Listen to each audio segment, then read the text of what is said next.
I don't want them to do another just like after the bombing. Yeah. Because they've done that so many different times in all the Fallout games. They all take place after the bombing, after so many years of being underground. It's always a vault dweller. Let's do somebody that... Ghoul dweller.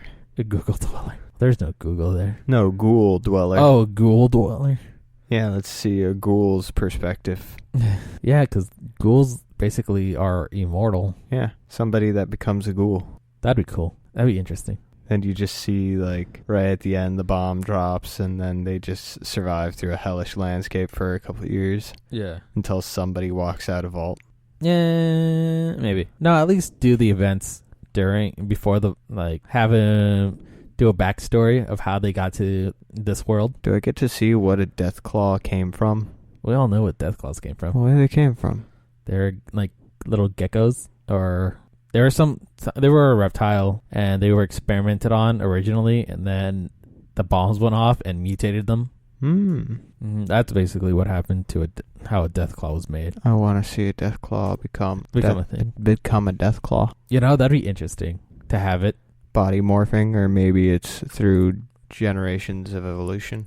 Yeah, let's go with that one. Just time passing, and it gets really big. Yeah, multiple babies of them constantly becoming weirder and bigger. And stronger and muscular. Yeah, evolution. Evolution, baby. The nuke gave it power. Then through the power, the gene babies became stronger with the nuclear fusion. It's probably just rambling of nothing. So, if you heard Crysis is getting a remaster. Oh yeah, I'm a fan of those games. They're pretty good. Yeah.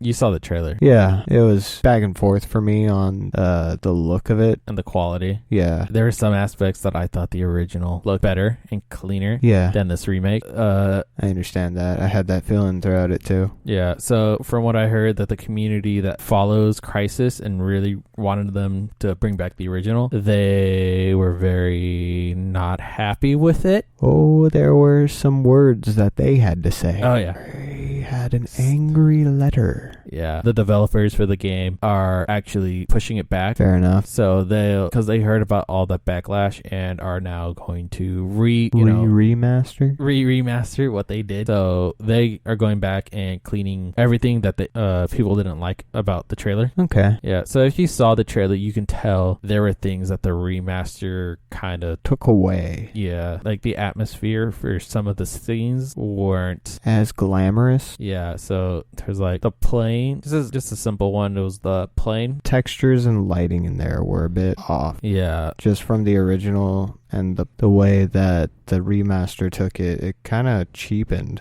the detail of the plane. Mm-hmm. And then there's also another scene where the character goes through a classroom. Yes. Yeah, and the original It's a game, well-lit hallway. Yeah, it's a very well-lit hallway. You're bursting into a dark room. Yeah, so you expect the rooms to be dark with not a lot of light in it.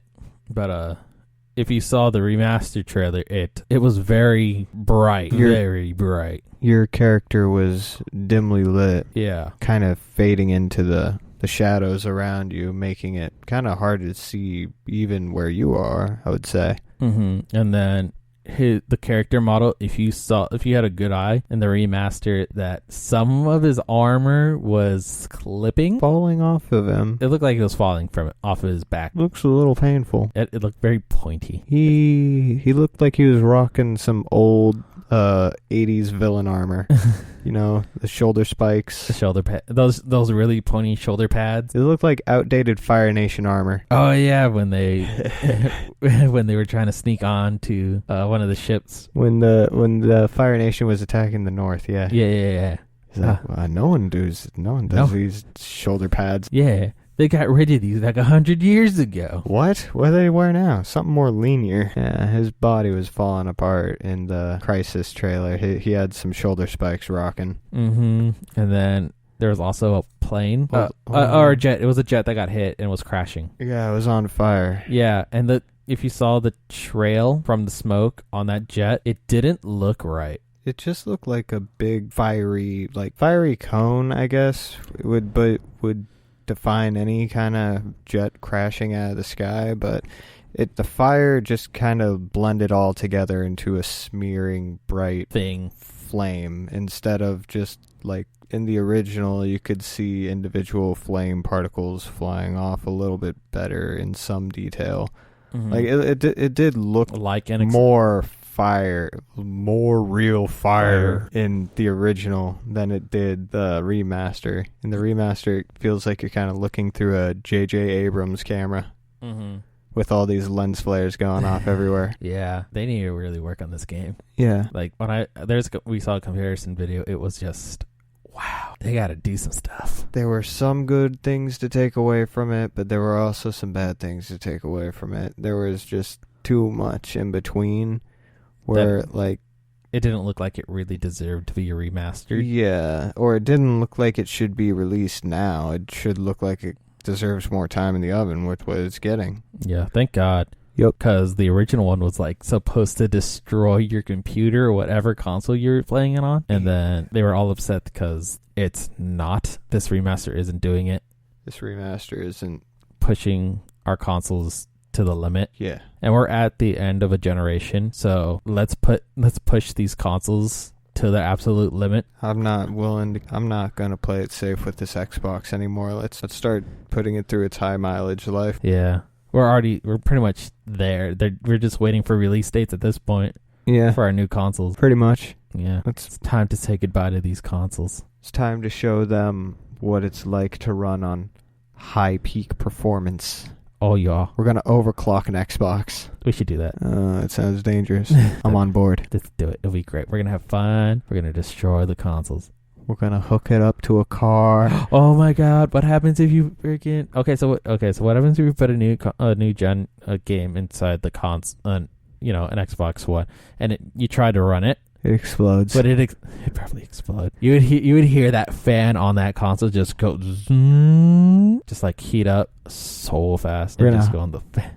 We're gonna hotwire an Xbox with a car. No, we're gonna jump it. My bad. We're gonna jump this. Get some jumper cables. Get a car. We're just gonna get an Xbox. We're just gonna put it on the back. We're gonna have to open an Xbox, clearly. No, you ground the Xbox, and then you ground the cable, and you hook it up to the battery. You make sure your car's running, of course, because you can't do it without the battery really giving it some juice, and you need to hit that gas pedal, and you watch as it'll launch any disc across the room as a high-speed projectile willing to decapitate any person who dare stand in its path. We should do this. That's an experiment.